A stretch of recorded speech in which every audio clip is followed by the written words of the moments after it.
Gjë në mbrëmjen e sheshin Skënderbeu në Shkup u bë hapja zyrtare e shtabit qendror Vlen, një moment që sipas tyre shënon fillimin e një rrugtimi drejt fitores së madhe në tetor. Bekim Qoku, një nga drejtuesit e Vlen, theksoi se ky shtab do të jetë vendi i prodhimit të energjisë që do të shërbejë për fitoren e tetorit. Zonja dhe zotëri na thonë që merremi me BDI-n shumë, por sepse natyrisht ata kanë dominuar skenën politike për 22 vjet, kanë bërë qederin më të madh maksimal të mundshëm dhe natyrisht ne do të bëjmë krahasimin me të për të denoncuar modelin e keq qeverisjes, duke bërë kritikën të sistemit 23 vjeçar, nga i cili duhet të distancohemi dhe të tregojmë se jemi ndryshe. Zëvendës kryeministri Zet Mexhiti tha me bindje se Vleni ka arritur për një vit më shumë se BDI për 22 vite. Deri sot ndoshta më pak kemi folë, sepse kemi përvesh krahët për të përmirësuar gjendjen e shqiptarëve deri më tani. Nuk kemi promovu punët tona, atë sa duhet, po ne dim edhe të flasim, dim edhe të promovojmë. Ne po përmirësojmë atë që se kanë bo ato 20 vite. Dhe ne i thrasim aty ku na sulmuan fuqimisht. E filluan duke derdh lot krokodilli për ligjin e gjuhëve apo për gjuhën zyrtare shqipe.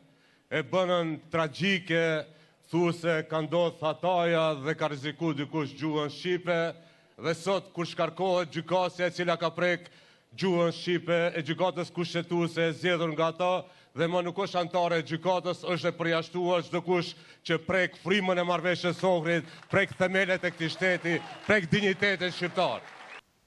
Zëvendës kryeministri tjetër Arben Thetai theksoi se zgjedhjet e tetorit janë betejë për të ardhmen. Vlen është shtëpia jonë e përbashkët, shtëpia e përbashkët e çdo shqiptari që dëshiron dinjitet, barazi dhe progres. Ne jemi këtu për dëshmuar që shqiptarët mund të jenë të bashkuar dhe të vendosur për të ndërtuar një vend më drejt, një shoqëri më drejt për gjithë.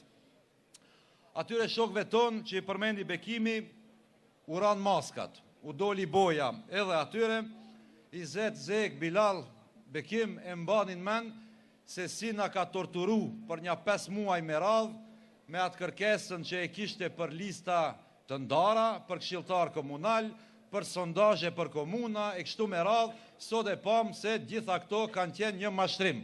Një mashtrim që është bërë opinionit, një tradhti që është bërë votuesit dhe një devijim i jashtëzakonshëm që ka tentuar ta bën me Aleancën për Shqiptarët duke kontrabanduar një strukturë të tërë që ka qëndruar me dinjitet për 2 dekada me radhë.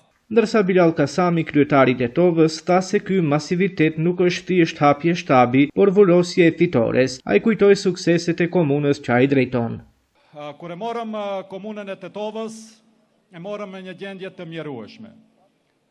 Kur dolëm me indikatorët e zhvillimit të komunës duke nisur nga buxheti dhe gjitha borxheve tjera dhe gjithë që e gjetëm situatën e gjetëm komunën, shumë njerëz më kritikuan se ke kujdes se si do ta lësh ti kur do ta mbarosh mandatin.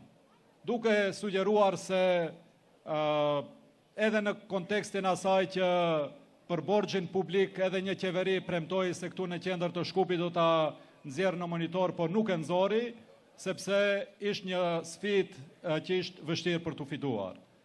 Por ne ja arritëm që për më pak se një mandat, borxhin e komunës Tetovës ta përgjithësojmë. Dhe jo vetëm duke kursier, por duke realizuar projekte të cilat për 4 vite kemi realizuar projekte më shumë se sa që në komunë Tetovës janë realizuar për më shumë se 20 vite të pushteteve paraprake. Zeqiria Ibrahimi kërkoi përkrahje që ndryshimi nga niveli qendror të bartet edhe në komuna. Ai tha se familja shqiptare meriton më shumë. Nesërme në Shkup mbahet një farë ashtu quajtur parada e krenarisë.